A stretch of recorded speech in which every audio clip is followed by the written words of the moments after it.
بسم اللہ الرحمن الرحیم۔ حضرت سعد کے مکمل اور تفصیلی ایمان افروز داستان۔ حضرت سعد مدینہ منورہ کی ایک معزز اور صالح خاتون تھی، جنہوں نے اسلام کے ابتدائی دنوں میں نہایت بہادری اور استقامت کے ساتھ دین حق کو قبول کیا اور اپنی زندگی اسلام کی خدمت کے لیے وقف کر دی۔ ان کا اصل نام زینب تھا، لیکن اسلام قبول کرنے کے بعد ان کی نیک صفات اور دین سے محبت کی وجہ سے لوگ انہیں سعد کہنے لگے۔ ان کا تعلق ایک معزز قبیلے سے تھا جس میں علم اور روایات کا گہرا احترام پایا جاتا تھا۔ اسلام کی روشنی قبول کرنے کا واقعہ۔ حضرت سعد نے رسول اللہ صلی اللہ علیہ وآلہ وسلم کی دعوت اسلام کو سن کر اس پر غور کیا اور اسے اپنی فطرت کے عین مطابق پایا۔ وہ حق کی متلاشی تھیں اور شرک اور جاہلیت کی روایات سے ہمیشہ نفرت کرتی تھیں۔ جب ان کے کانوں میں قرآن کی آیات کی گونج پہنچی تو وہ فوراً سمجھ گئیں کہ یہ کلام کسی انسان کا نہیں بلکہ اللہ تعالیٰ کا ہے۔ حضرت سعد نے رسول اللہ صلی اللہ علیہ وآلہ وسلم کے دست مبارک پر اسلام قبول کیا اور اپنی زندگی کو دین کے لیے وقف کرنے کا عزم کیا۔ انہوں نے اسلام قبول کرنے کے بعد اپنے ارد گرد کے لوگوں کو بھی اسلام کی دعوت دی اور دین کی تعلیمات کو پھیلانے میں اہم کردار ادا کیا۔ ابتدائی آزمائشیں اور صبر و استقامت۔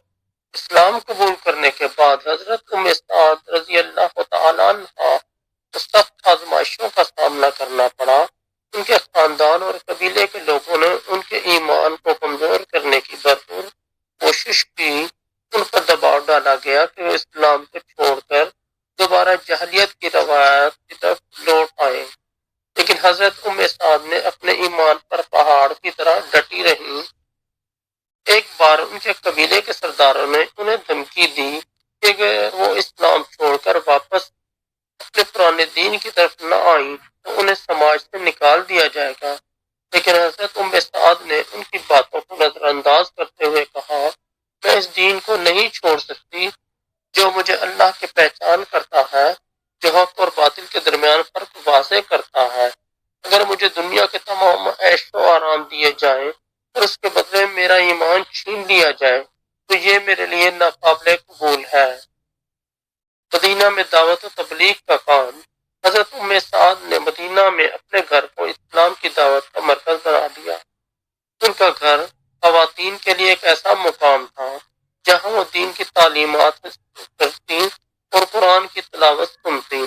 حضرت سعد خود بھی قرآن کی تعلیمات کو گہرائی سے سمجھتی تھی اور اپنی ساتھی خواتین کو اللہ کے احکام اور نبی کریم صلی اللہ علیہ وآلہ وسلم کی سنت کے مطابق زندگی گزارنے کا درس دیتی تھیں۔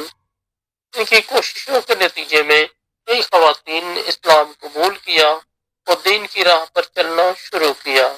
وہ ان خواتین کے ایمان کو مضبوط کرنے کے لیے نہایت محبت اور حکمت سے کام لیتی اور انہیں اللہ پر توکل اور صبر کا درس دیتی تھیں۔ غزوات میں شمولیت اور خدمات۔ حضرت سعد نے اسلام کے دفاع اور مسلمانوں کی مدد کے لیے غزوات میں بھی بڑھ چڑھ کر حصہ لیا۔ غزوہ احد کے دوران انہوں نے زخمیوں کی تیمارداری کی، پانی فراہم کیا اور مجاہدین کے حوصلے بلند کیے۔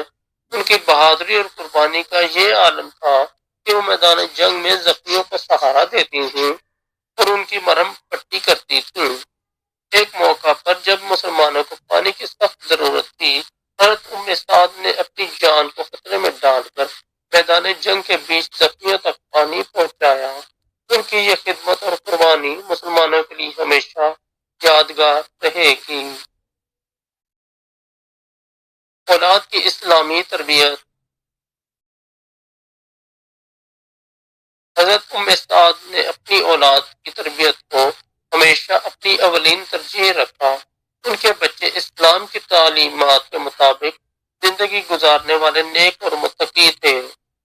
وہ انہیں بچپن سے ہی دین کی اہمیت، اللہ پر بھروسہ اور قربانی قربانی کے جذبے کے بارے میں سکھاتی تھیں۔ ان کے بیٹے اور بیٹیاں بعد میں اسلام کے دفاع اور خدمت میں نمایاں کردار ادا کرتے رہے۔ ایک واقعے میں ان کے بیٹے نے جنگ میں اپنی جان کا نذرانہ پیش کیا۔ اس پر حضرت سعد نے کہا کہ اللہ کا کرم ہے کہ اس نے مجھے ایک ایسا بیٹا عطا کیا جو دین کے لیے اپنی جان دینے سے دریغ نہیں کرتا۔ رسول اللہ صلی اللہ علیہ وآلہ وسلم سے محبت اور تعلق۔ حضرت سعد کو رسول اللہ صلی اللہ علیہ وآلہ وسلم سے گہری محبت تھی، تو نبی کریم صلی اللہ علیہ وآلہ وسلم کے ہدایات کو غور سے سنتی اور ان پر عمل کرتی۔ ایک بار نبی کریم صلی اللہ علیہ وآلہ وسلم نے ان کی خدمات کی تعریف کرتے ہوئے فرمایا، سعد ایک ایسی خاتون ہے جنہوں نے اپنے ایمان، صبر اور قربانی سے دین کی خدمت کی ایک اعلیٰ مثال قائم کی ہے۔ وفات اور وراثت۔ حضرت سعد رضی اللہ تعالی عنہ نے اپنی پوری زندگی اسلام کی خدمت میں گزار دی۔ ان کی وفات مدینہ منورہ میں ہوئی اور انہیں جنت البقیع کے قبرستان میں دفن کیا گیا۔ ان کی زندگی آج بھی خواتین کے لیے مشعل راہ ہے کہ کیسے صبر، قربانی اور اللہ پر یقین کے ذریعے دنیا اور آخرت کی کامیابی حاصل کی جا سکتی ہے۔ حضرت سعد کی داستان ایمان، قربانی اور صبر کا ایک عظیم نمونہ ہے جو قیامت تک مسلمانوں کے لیے رہنمائی کا ذریعہ رہے گی۔ یہ کہانی ایک بھرپور سبق ہے کہ جب انسان اللہ کے دین کے لیے خود کو وقف کر دیتا ہے تو اللہ اسے دنیا اور آخرت دونوں میں کامیابی عطا کرتا ہے۔